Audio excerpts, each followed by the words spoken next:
mais para o trabalho. E os Viana gostam mais de política mesmo, né? Meu pai, ele, seguindo os desejos do meu avô, ele começou a fazer medicina, mas não gostava. Acabou desistindo no 3º ano de medicina e ingressou na faculdade para fazer advocacia. Sempre foi muito apegada às questões de justiça, de direito, e ele dizia: a justiça é o bom senso, as leis nem sempre. Quando as leis entrarem em conflito com a justiça, ficou o bom senso, né? Então, isso me marcou sempre. Em Curvelo, ele foi delegado de polícia, foi vereador, quando o vereador não ganhava nada, e casou com minha mãe, Raquel Mascarenhas Viana. Naquele tempo não tinha a UDN, não é? Era pelo Washington Luiz. E na época da Revolução, que o Getúlio ganhou na marra, parece, né? Então, o meu pai não queria sair de casa, queria se entregar, porque minha mãe já estava grávida da primeira filha. Mas os amigos e ela mesmo, ele foi perseguido, deram uma denúncia de que ele tinha armas proibidas, tinha fuzil, tinha um arsenal de balas, e a minha mãe era uma pessoa corajosa, mas os amigos ficaram muito preocupados. E o coronel que comandou a vistoria, a cidade era pequena, todo mundo conhecia todo mundo. Foi procurar um amigo da família, o Zé Pereira, para acompanhar a vistoria. E eles andaram revirando as coisas lá na casa, e a mamãe falava com ele: olha lá, tem um telheiro ali, está cheio de lenha lá, quem sabe tem fuzil debaixo da lenha, né? Tem um forro, sobe lá no forro, procura no forro. Por sorte eles não subiram, porque estava lá. Nós sempre, os Viana, naquele tempo, nós sempre tivemos armas. Mas nunca foi preciso de matar ninguém, né? Mas sempre andamos armados. E essas armas recebíamos, né? Antigamente tinha as pessoas que se garantiam, né? Mas a minha mãe ficou muito angustiada, com receio do meu pai ser preso, que se fosse preso e perguntasse, ele não ia mentir, ele ia falar o que ele pensava e não podia, né? O que ele pensava do Getúlio, da Revolução.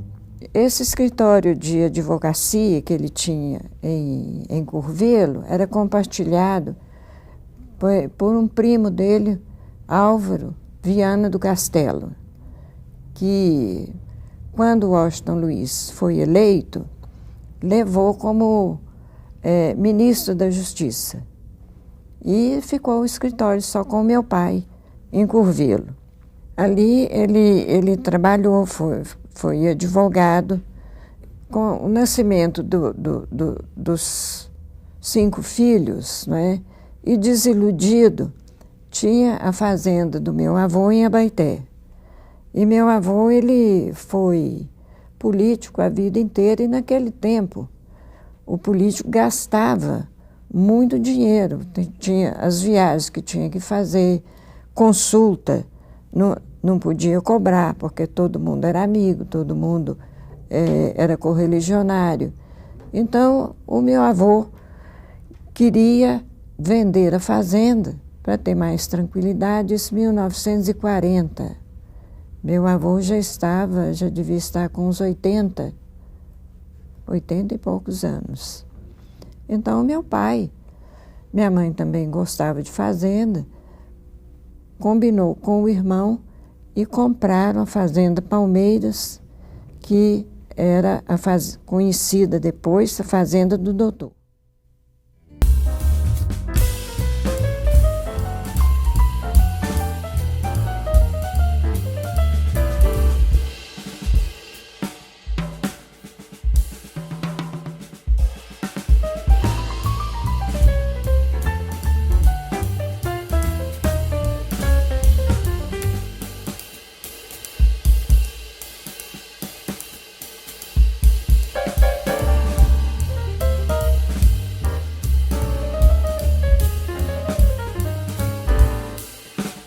Viajamos, paramos em Belo Horizonte.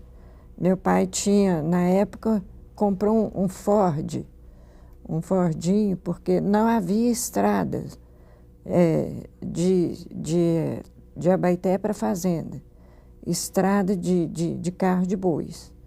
Mas como era uma família grande, muita criança, meu pai fez a estrada da fazenda até Abaeté, 40 quilômetros, com empregados da fazenda, né? Na base do machado, do facão, da enxada, do arado de bois para tirar o gume da estrada, retocou, fez os mataburros, ele que fez. Era o único acesso de automóvel, ficou sendo por aí, a estrada que ele fez para a fazenda. A fazenda tinha 1.600 alqueires geométricos, porque o alqueire geométrico são 48.400 metros. Então, era uma propriedade realmente muito grande. Era março, e março naquele tempo chovia muito, né? E as enchentes tampavam as pontes. Então, ele comprou uma casa em Abaeté, e ali nós ficamos, até passar o período das enchentes. E fomos para a fazenda. Uns meses depois chegou a minha avó, mãe da minha mãe, Noemi. No início do segundo ano,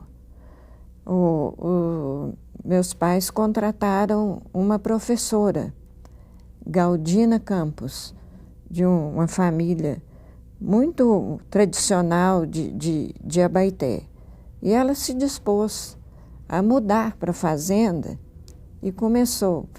Aí fomos lidar com lápis, com caderno, com papel, tudo que ela precisava.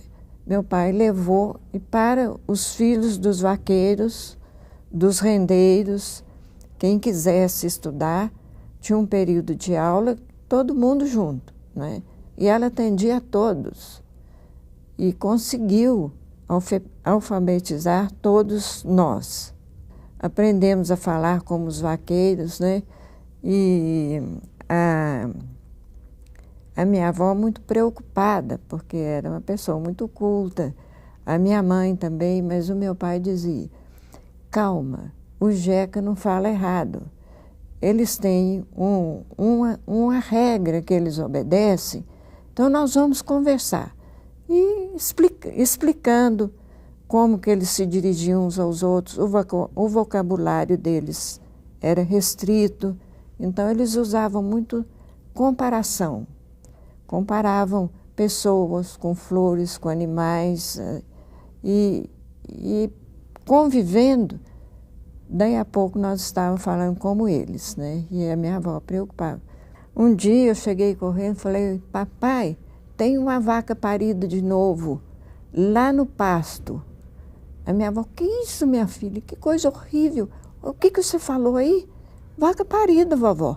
Olha, Raquel, que absurdo. Aí o papai falou: dona Noemi, vaca pare mesmo aqui. Aqui é assim mesmo, né? Então, tinham essas denominações, né, que era a vida deles e era coisa normal e natural.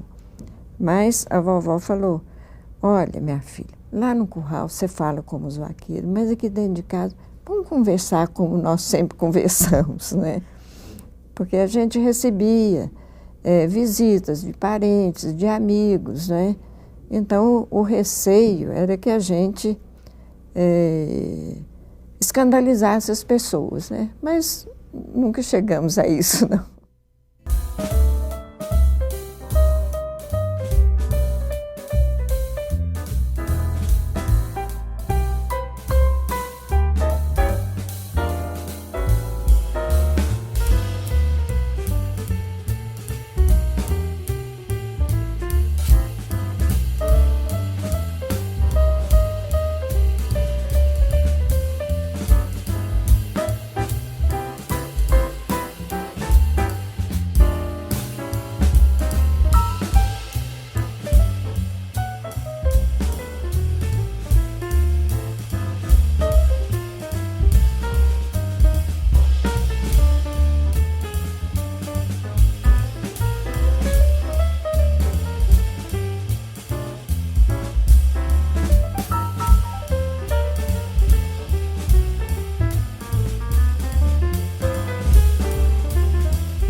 O valor, o empréstimo seria o que seria hoje R$1.000, e eles emprestaram R$600 por cada vaca.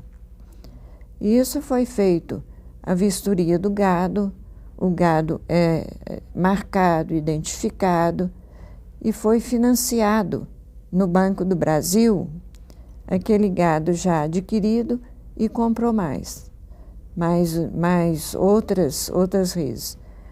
O gado na fazenda chegou a 1.800 reses.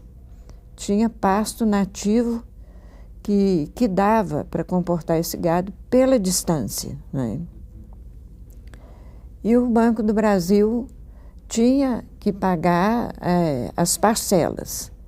Mas como houve a desvalorização do gado, os negócios ficaram paralisados.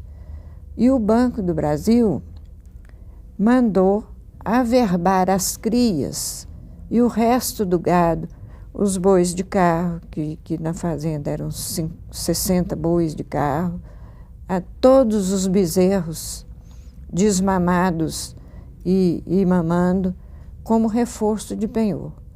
Com isso, o meu pai e todos os fazendeiros perderam a condição de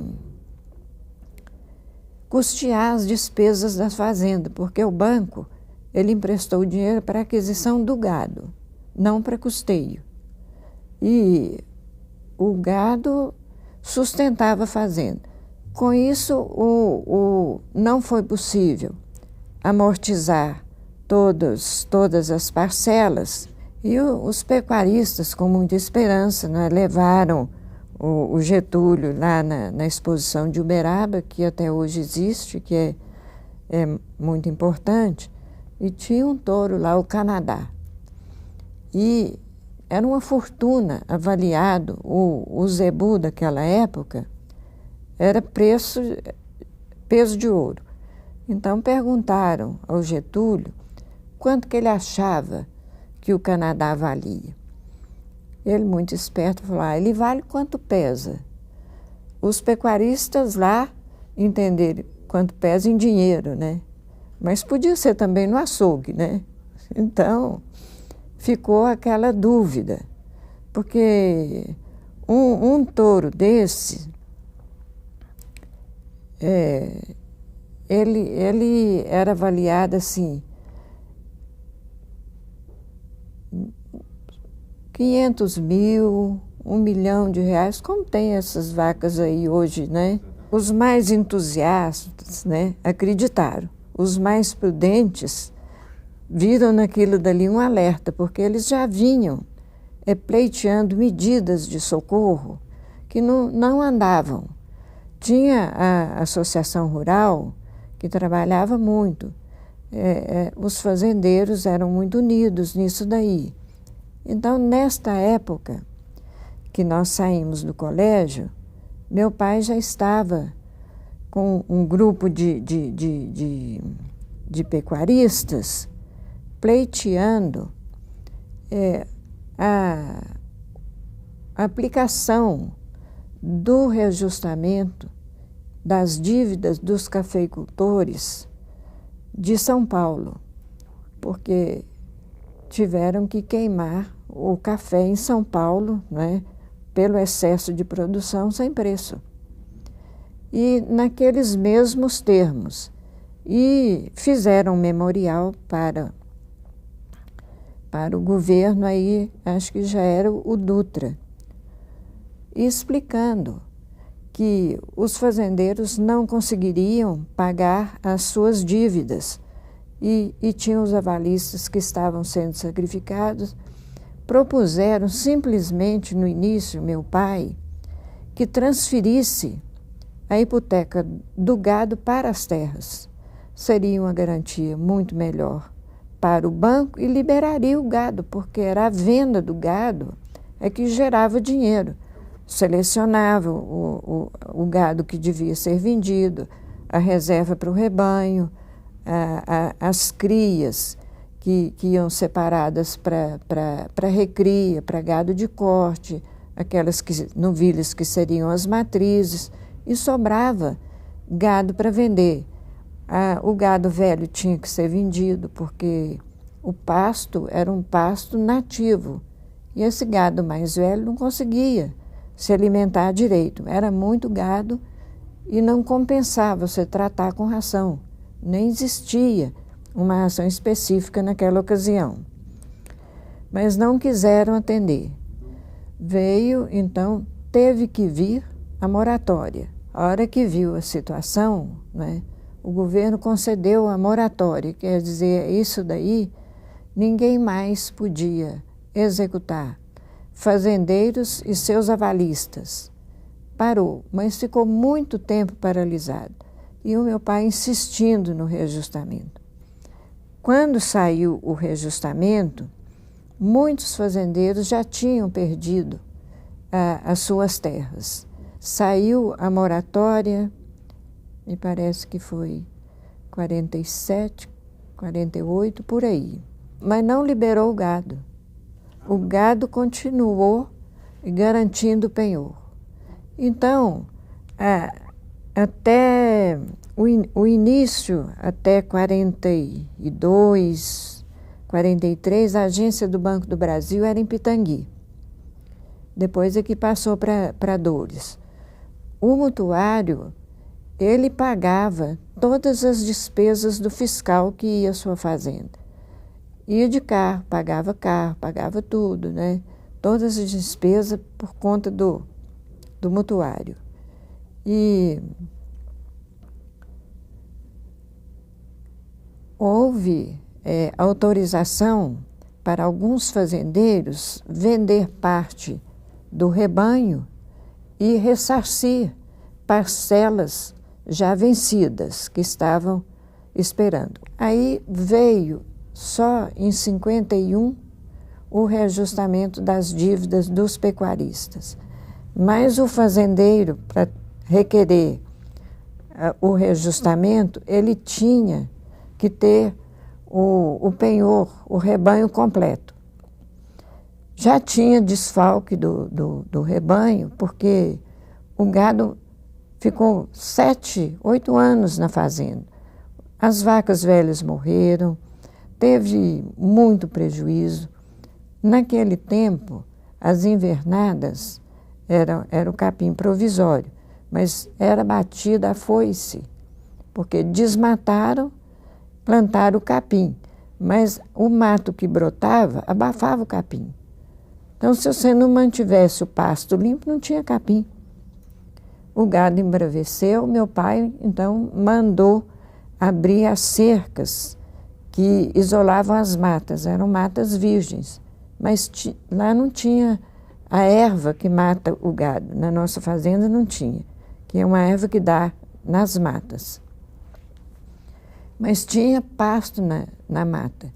E assim o gado aproveitou, mas aproveitou e ficou mais bravo ainda, né? Virou bicho mesmo, dificuldade de lidar com isso.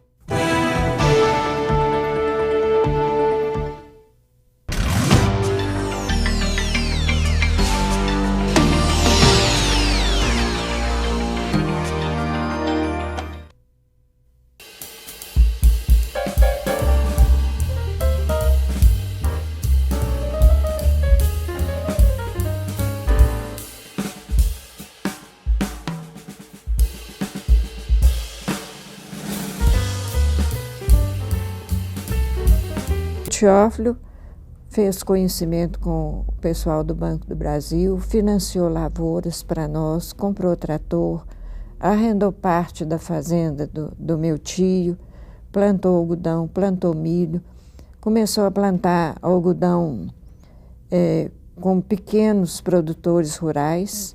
Ele financiava tudo através do Banco do Brasil, ele dava a terra gradeada, arada, plantada e o inseticida.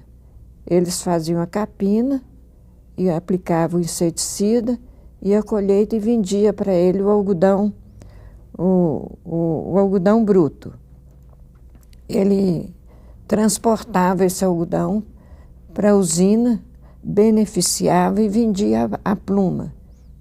Nessa época, o pai dele era diretor superintendente da Companhia Cedro Cachoeira. Então, o algodão produzido nessa região era o melhor. A fibra do algodão chegava a 32 milímetros. Então, era famoso o algodão aqui de todo o Oeste. Simão da Cunha também entrou na produção de algodão aqui, arrendando, chegou a montar uma fábrica de beneficiamento de algodão, a Saal, mas depois, com as dificuldades de liberar dinheiro para financiamento, para pagamento dos compromissos, acabou deixando de plantar o algodão, fechando a fábrica.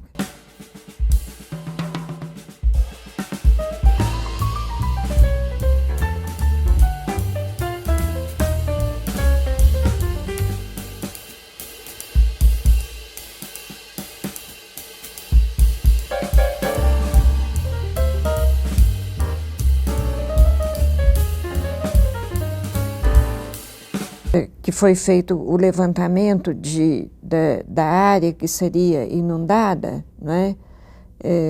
Era o Juscelino.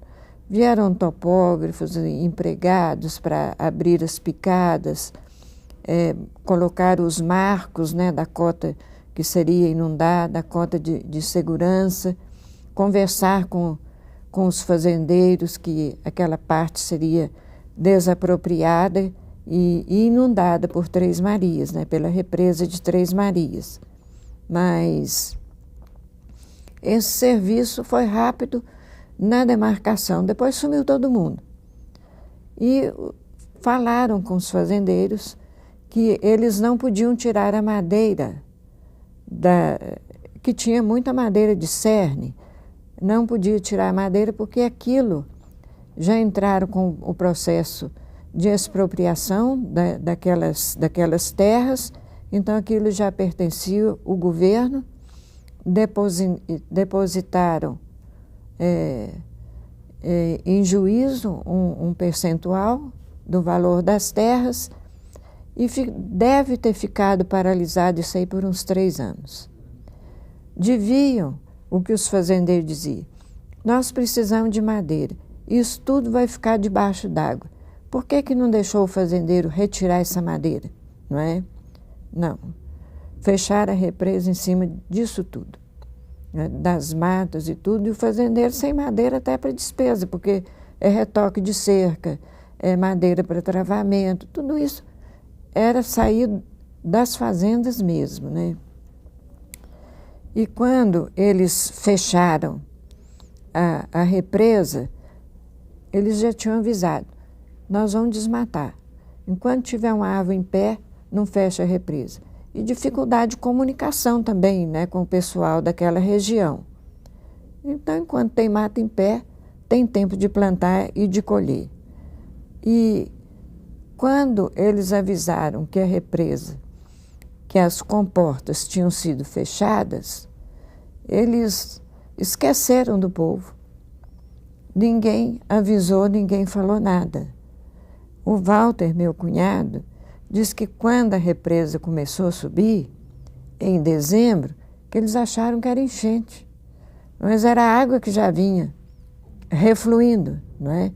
Aí eles mandaram avião, jogando panfleto na região, avisando que desocupasse, que saísse, que as comportas tinham sido fechadas.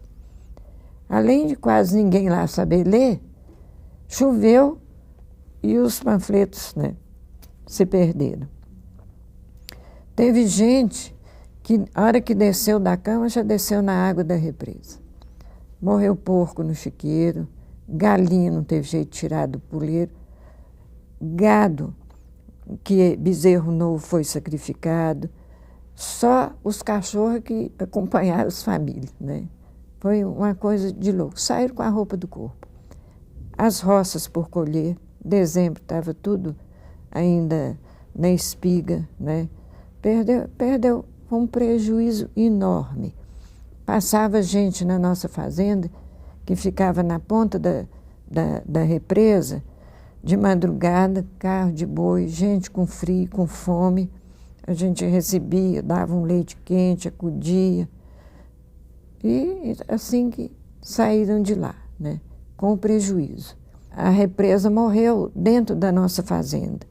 Nós tínhamos lá uma indústria de cachaça que vendia muito.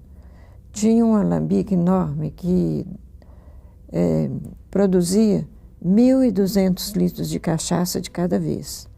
Tinha um menor que produzia 500, mas naquela região, lá era tudo bem plano.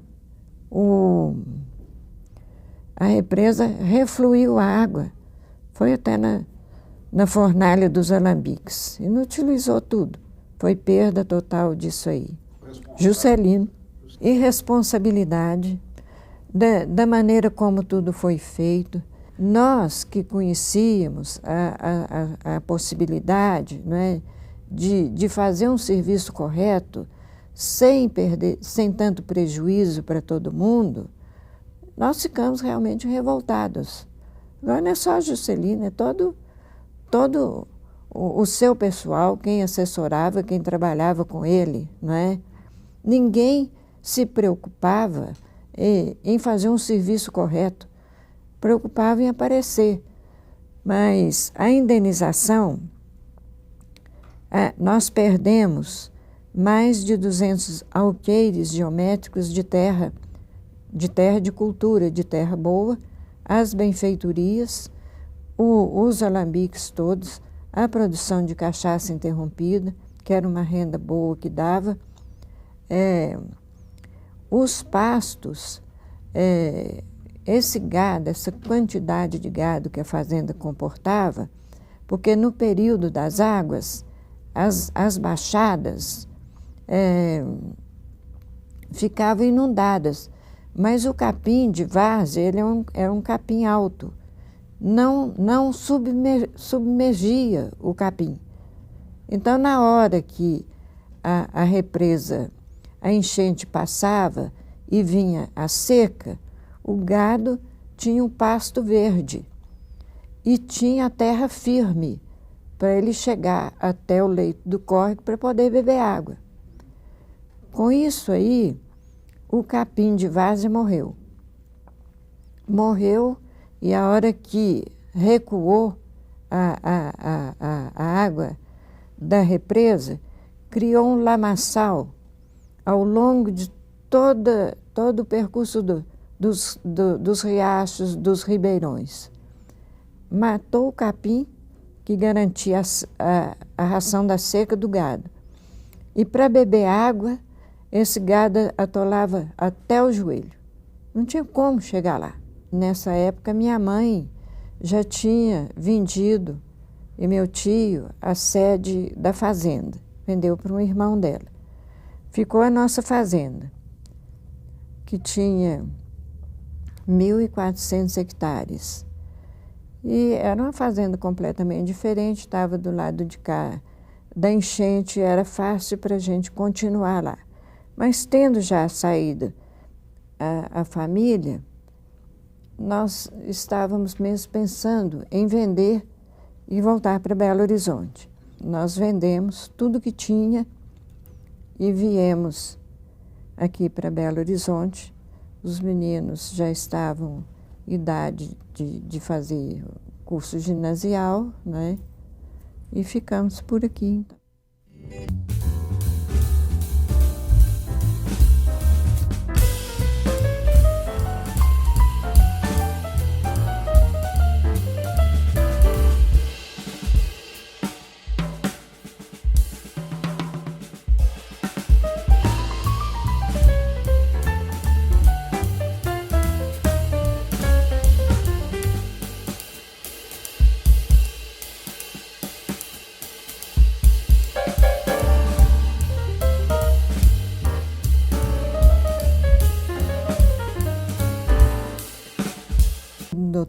é a história da nossa família, o que nós encontramos, a mudança de Curvelo para Abaeté e o que nós encontramos lá. E o pessoal de lá, naquela época, eles não tinham convivência com nenhum meio de comunicação.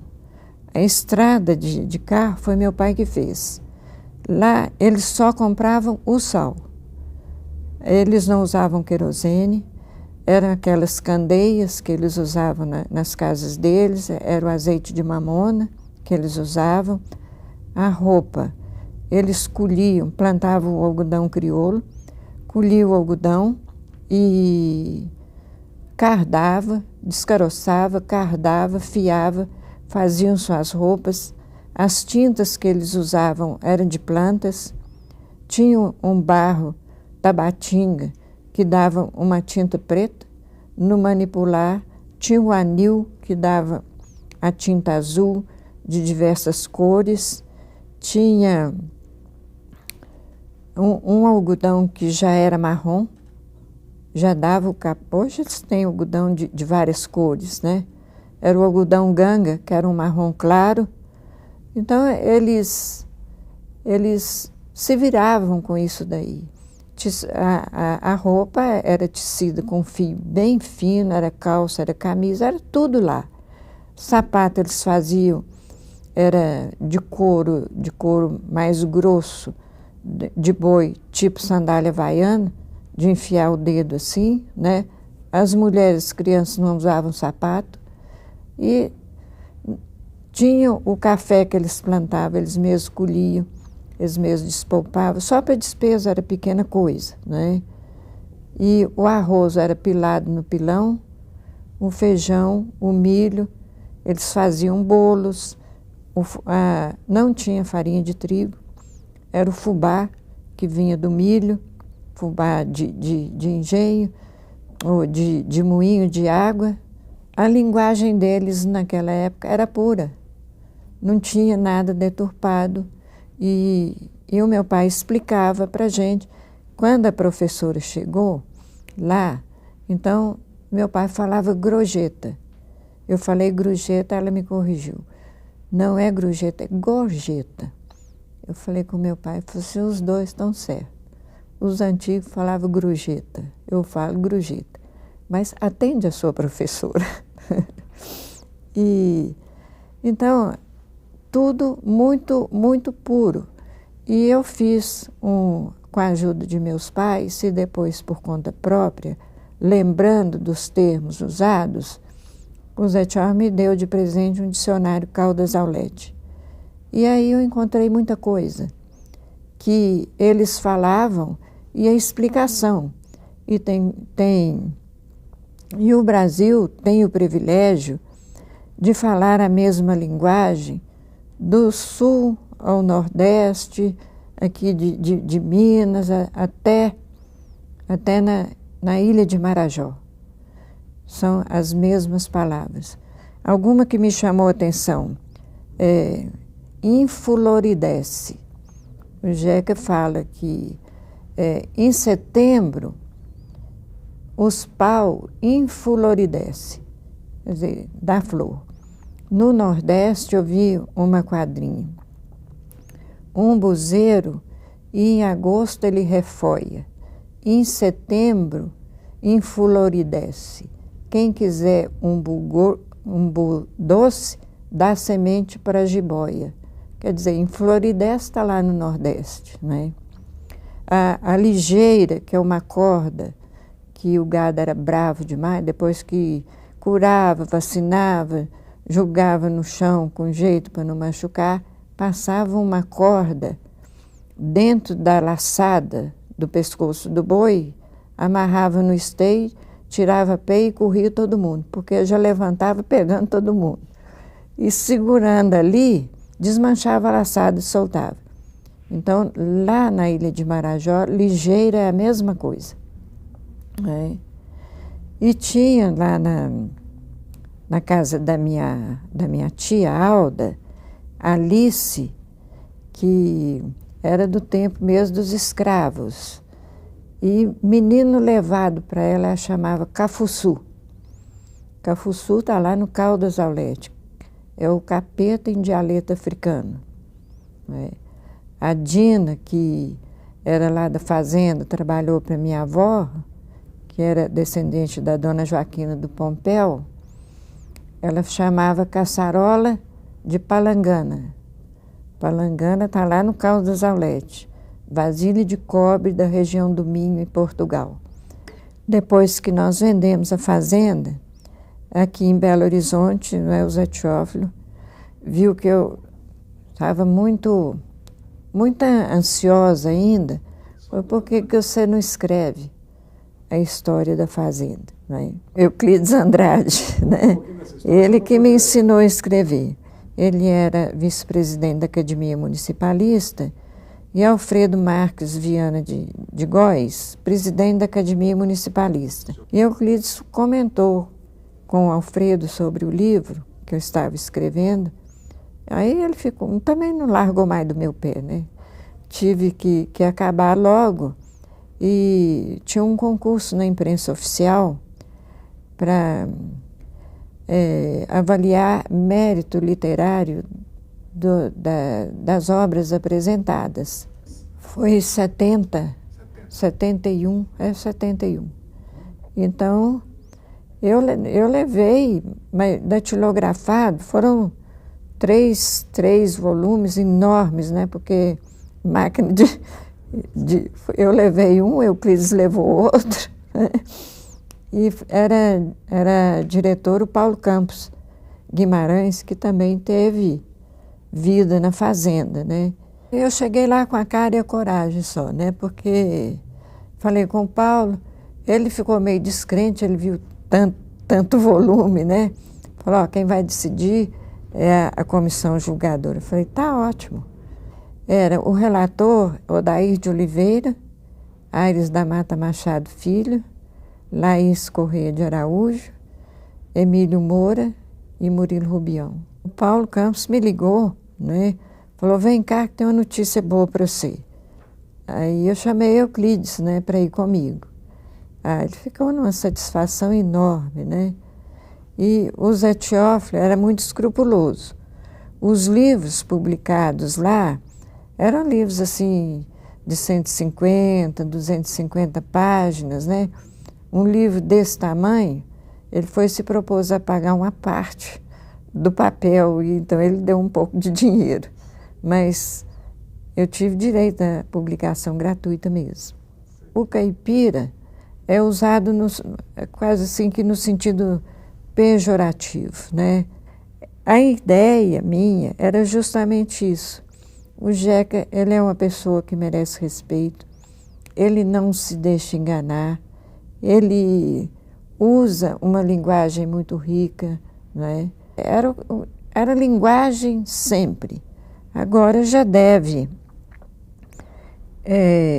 ter interferência, né, por causa das escolas. O meu objetivo não é implantar essa linguagem aqui na cidade, é tornar conhecida, né, e avaliada para quem quiser estudar aí a linguagem brasileira realmente. Tem muita coisa aí. Por que é assim, né? Por que o Jeca falava assim? Isso não estava registrado lá. Quem registrou fui eu, né?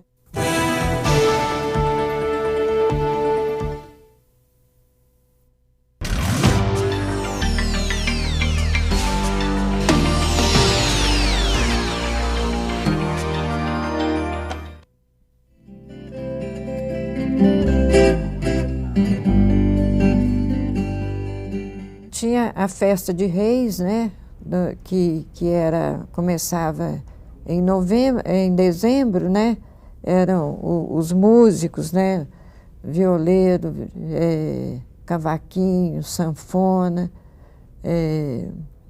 a rabeca, né, que era um violino rústico, né, as músicas. O meu pai não gostava muito de folia de Reis, porque era quando os empregados, alguns, né, fugiam da responsabilidade, deixavam a roça no mato e passavam um mês foliando. né? E chegava bebendo cachaça, a mulher não podia acompanhar a folia, não. As mulheres iam com os meninos para as casas onde eles iam visitar, mas esse trajeto era só eles que faziam, né? Tinha o palhaço, ninguém podia saber quem era para ele fazer as macaquices dele à vontade, né? A máscara era de um couro de tamanduá, um tamanduá pequeno. E tinha só os olhos, né, um buraco para o nariz, e prendia na cara dele e prendia um pano e amarrava no queixo. Então ninguém sabia quem era quem ali, né?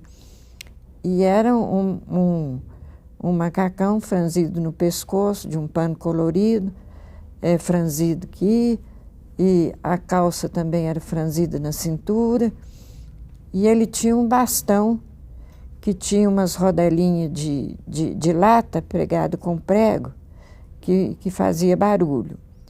E o bastão dele fazia barulho. A capina, depois que todos faziam a capina das roças todas, né?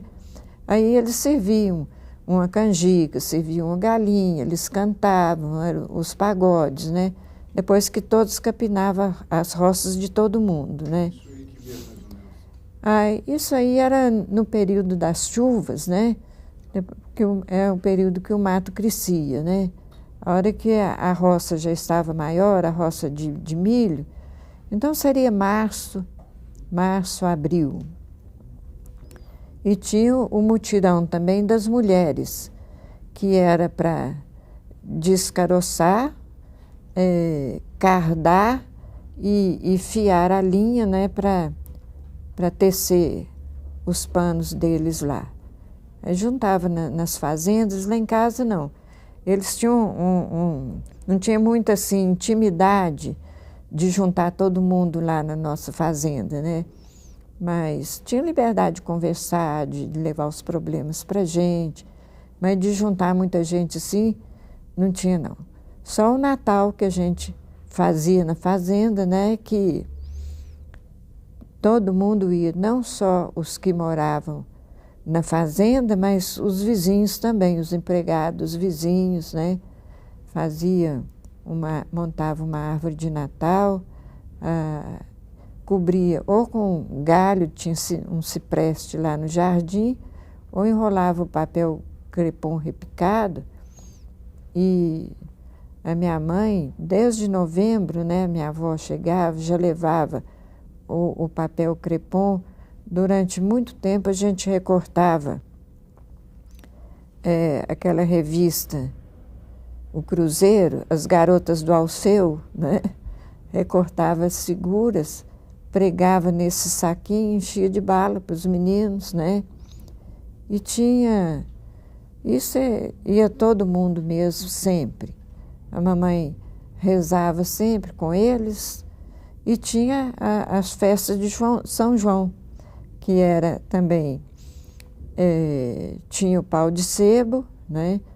Tinha as fogueiras, a mandioca assada na brasa, a batata doce, o milho, era a canjica que servia.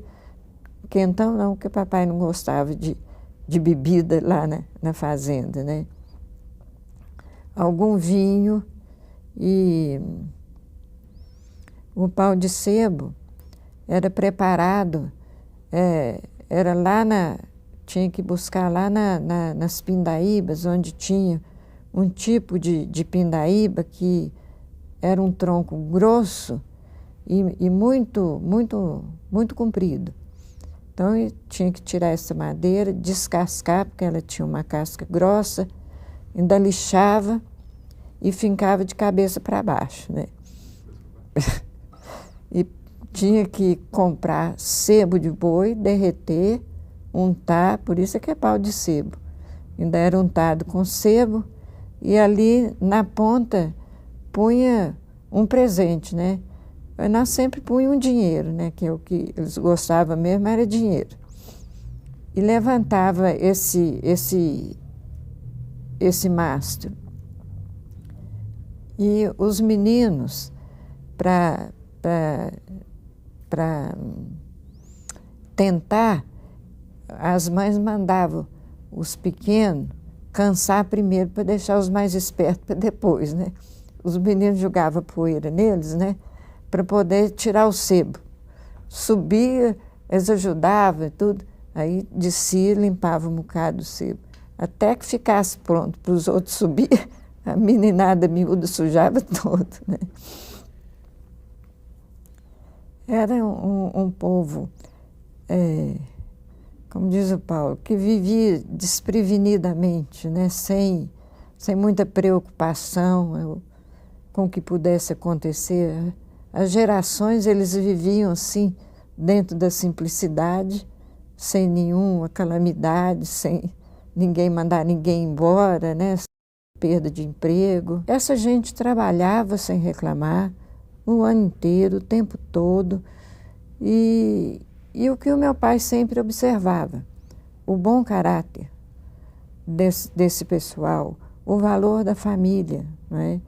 E achava que devíamos mostrar como que essa gente é.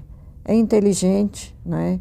É um pessoal, só falta para eles a instrução, porque a educação familiar, isso eles todos têm, e muito boa. O Jeca sempre foi menosprezado, né? Eu lembro, acho que foi Monteiro Lobato que fez uma propaganda, o Jeca Tatu, né? Acharam que estava ridicularizando o Jeca, né? Pela ignorância, né?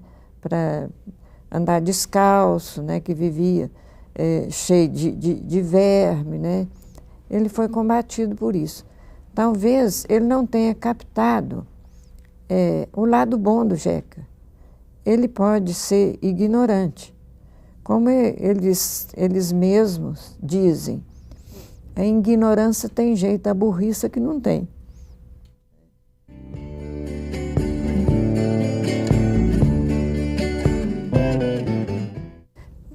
Pela repetição modificada de várias palavras.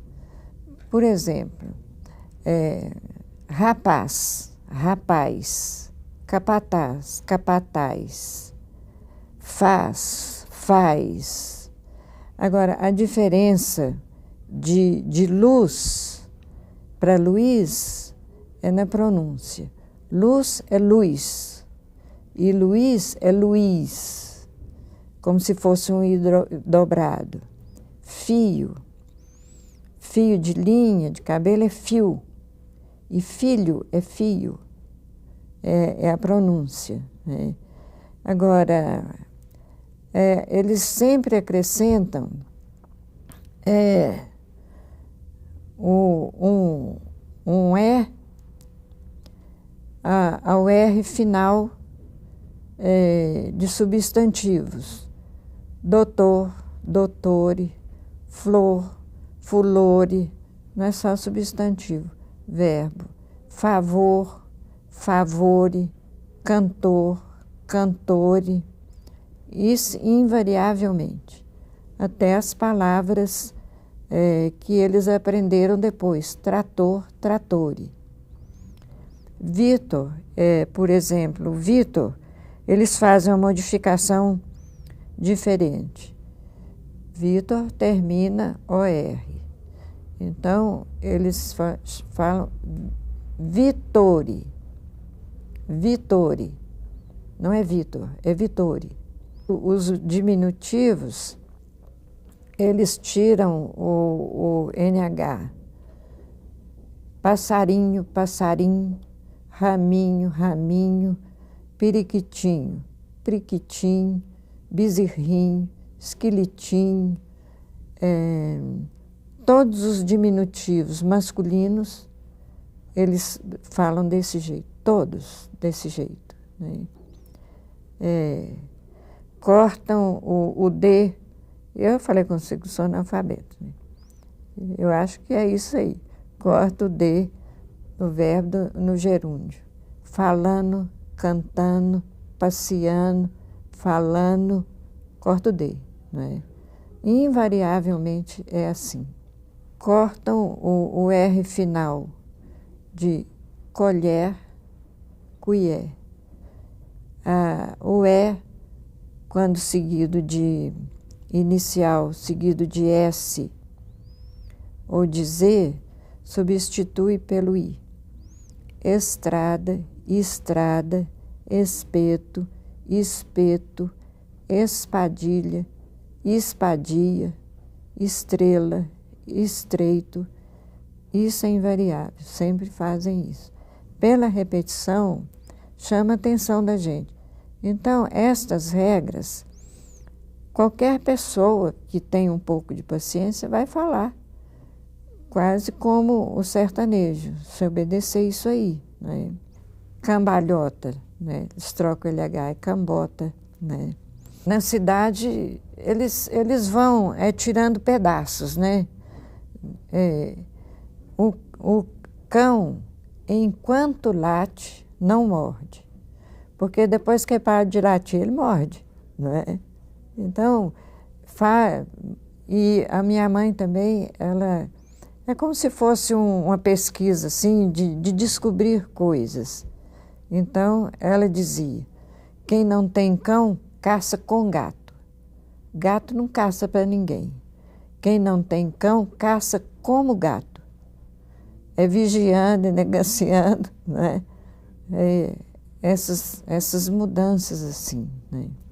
A minha avó disse que uma amiga dela disse que gostava de uma fulana, porque gosto muito da fulana, coitada. Ela tem um paladar na conversa, quer dizer, tem uma prosa agradável, né?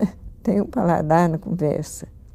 Em geral, eles brincam muito, eles fazem comparação, né? A minha mãe estava lá na sala e com a minha avó, logo que minha avó chegou lá na fazenda, então a mamãe falou com uma mulher que estava saindo, dá lembrança à sua filha, farei o presente. Quer dizer, a lembrança vai ser levada como um presente, né? Recomendação, farei o presente. Às vezes as pessoas falam assim, vou lá para matar a saudade. Eu não quero matar a minha saudade, eu quero conviver com ela de uma forma que é gratificante para mim, né? Porque não passou tanto, né? Eu falo sobre isso, eu fiquei muito emocionada no dia do lançamento do livro, né? E eu falo sobre isso, que o doutor morreu, a fazenda não existe mais, né? Mas que Deus não nos criou para viver de luto, né? E temos que conservar aquilo de bom que nós tivemos na vida, porque são lições de vida e gratificações de vida também, né?